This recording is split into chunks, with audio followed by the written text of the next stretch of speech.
हम गुंजन चौधरी मैथिली गुंजन चैनल पर समस्त मिथिलावासी के प्रणाम करै छी। आइ हम एकटा समदाउन गीत लऽ कऽ उपस्थित छी। कोशिश करै छी जे ई गीत अहाँ सबके जरूर पसंद आयत। एते दिन आहे सीता संगहि में रहली, आजु किए जाइ छी विदेश। एते दिन आहे सीता संगहि में रहली, आजु किए जाइ छी विदेश। आजु के दिन को दिन भेल है सखिया, को दिन भेल है सखिया, ताए हम जाइ छी विदेश। ताए हम जाइ छी विदेश।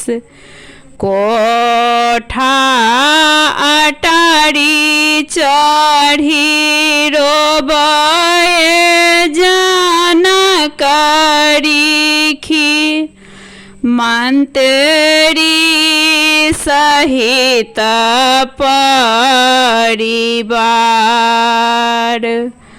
भानसा करैते रोबे मातु सुनै ना, मातु सुनै ना, जोड़ी सँ बेजोड़ी कैले जाए, जोड़ी से बेजोड़ी केने जाए।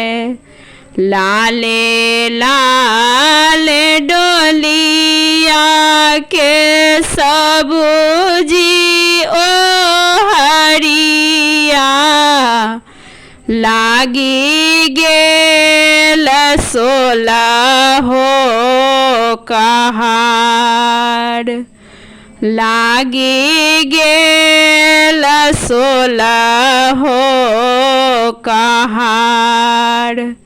डोलिया उठेला कलाए कए पहुँचला, लाए कए पहुँचला, जाहि बन माए न बाप, जाहि बन माए न बाप।